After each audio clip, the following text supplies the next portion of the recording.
Pernah nggak sih ngerasa kayak kejebak soal duit? Seolah-olah kita tuh lagi ada di kaki gunung, tapi nggak tahu gimana caranya buat mendaki.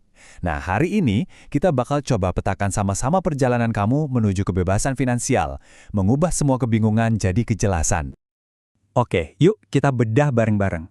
Perjalanan ini kita mulai dari apa yang kita sebut base camp finansial. Ini tuh tempat yang, ya mungkin akrab banget buat sebagian besar dari kita. Tempat di mana kita sering khawatir soal uang dan ngerasa nggak bisa kemana-mana. Sama kayak mau naik gunung kan? Sebelum mulai jalan, kita harus kenal dulu medannya. Nah, di base camp ini, kita tuh dikelilingi sama banyak banget kekuatan yang emang sengaja dirancang buat misahin kita dari uang kita. Ini contoh paling gampang. Pernah nggak lagi jalan di mall, kecium wangi Cinnabon, terus tiba-tiba jadi pengen banget? Itu bukan kebetulan loh.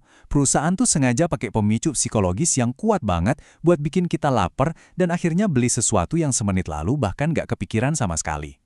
Dan ini tuh bukan cuma soal Cinnabon, metode-metode kayak gini, ini semua dirancang dengan cerdas buat ngeruntuhin pertahanan kita dan narik kita ke labirin pengeluaran.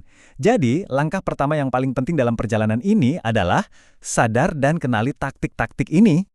Nah, ini ngebawa kita ke satu ide yang krusial banget. Sebelum kita mulai mendaki, kita butuh alat yang pas kan? Abraham Lincoln pernah bilang kalau dia punya 6 jam buat ngebang pohon, 4 jam pertamanya bakal dia pakai buat ngasah kapak. Inilah fase kita, fase buat ngasah kapak mental kita. Coba deh, kita ubah cara pandang kita. Uang itu bukan sesuatu yang jahat, uang itu alat. Bahkan lebih dari itu, uang itu kayak baterai yang nyimpen energi dari kerja keras kamu. Jadi pertanyaan kuncinya adalah, di mana kamu nyimpen baterai energi itu? Dan ini nunjukin satu hal yang penting banget. Kepribadian kita tuh ngaruh banget ke cara kita ngatur duit. Dengan ngerti kamu itu tipe penabung atau pemboros, kamu bisa mulai kenal sama kekuatan dan kelemahan kamu buat perjalanan ke depan. Oke, mindset udah tajam nih. Sekarang saatnya kita mulai pendakian. Pilar kekayaan yang pertama adalah pertahanan yang kuat. Tapi ini bukan soal jadi pelit ya. Ini soal jadi lebih strategis. Kutipan ini benar-benar ngerangkum inti dari pertahanan finansial yang kuat. Bayar diri sendiri dulu. Ini satu aturan simple yang nggak bisa ditawar kalau kamu emang serius mau bangun kekayaan. Terus gimana caranya? Gini nih, anggap aja tabungan kamu itu tagihan paling penting yang harus dibayar tiap bulan. Bikin otomatis, jadi kamu nggak perlu lagi ngandelin niat atau kemauan sesaat. Nah, pertahanan yang kuat itu juga berarti kita harus tahu nasihat mana yang perlu diabaikan. Dan pasti deh kamu pernah dengar nasihat yang satu ini. Katanya kalau berhenti ngopi-ngopi cantik tiap hari, kamu bakal jadi kaya raya.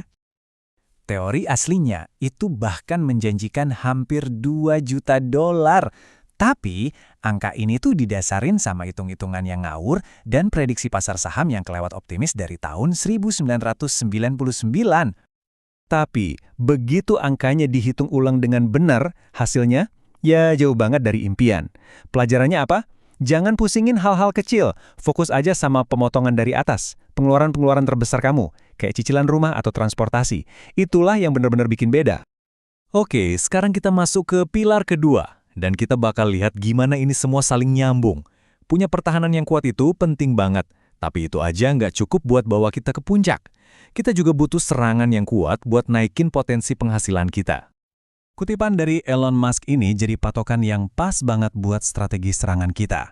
Ini ngingetin kita kalau pendapatan kita itu bukan terikat sama berapa jam kita kerja, tapi seberapa besar nilai yang kita ciptakan dari masalah yang kita selesaikan. Jadi, gimana caranya naikin nilai kita? Ada beberapa tuas yang bisa kita tarik. Selesaikan masalah yang lebih susah, tingkatkan kuantitas atau efisiensi kerja kamu, dan tingkatkan juga kualitasnya. Dan, yang paling penting, terus bergerak dan terus asah skill kamu, karena itu aset yang nggak akan bisa diambil siapapun. Dan pada akhirnya, mindset kamu itu bensin utamanya buat serangan finansial kamu. Coba deh adopsi sikap kepemilikan ekstrim, di mana kamu ambil tanggung jawab penuh buat semua hasil, mau itu baik atau buruk. Dengan begitu, kamu bakal membuka banyak peluang yang mungkin nggak dilihat orang lain. Oke, kita udah ngasah pikiran, bangun pertahanan, dan nyalain serangan kita. Sekarang, puncaknya udah mulai kelihatan. Tujuan sebenarnya dari semua perjalanan ini. Tapi, hati-hati. Seiring serangan finansial kamu makin kuat, ada bahaya baru yang muncul. Godaan buat ngelupain pertahanan. Serangan yang dahsyat nggak ada artinya tanpa pertahanan yang kokoh. Lihat aja Michael Jackson. Dia menghasilkan uang yang luar biasa banyak. Tapi pertahanan yang lemah bikin dia punya utang yang masif. Mike Tyson itu contoh lainnya. Ini pengingat yang keras banget ya. Kalau yang jauh lebih penting itu bukan berapa banyak yang kamu hasilin, tapi berapa banyak yang bisa kamu simpan. Nah, ini membawa kita ke prinsip puncak, cara buat menikmati kekayaan secara berkelanjutan. Kuncinya simple, tapi bisa mengubah segalanya. Biarkan aset kamu yang beliin mainan kamu.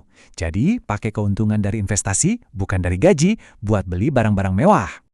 Dengan membangun sebuah sistem di mana uang kerja buat kamu, bukan sebaliknya, disitulah kebebasan finansial sejati bisa tercapai. Jalurnya udah jelas nih, dari base camp sampai ke puncak.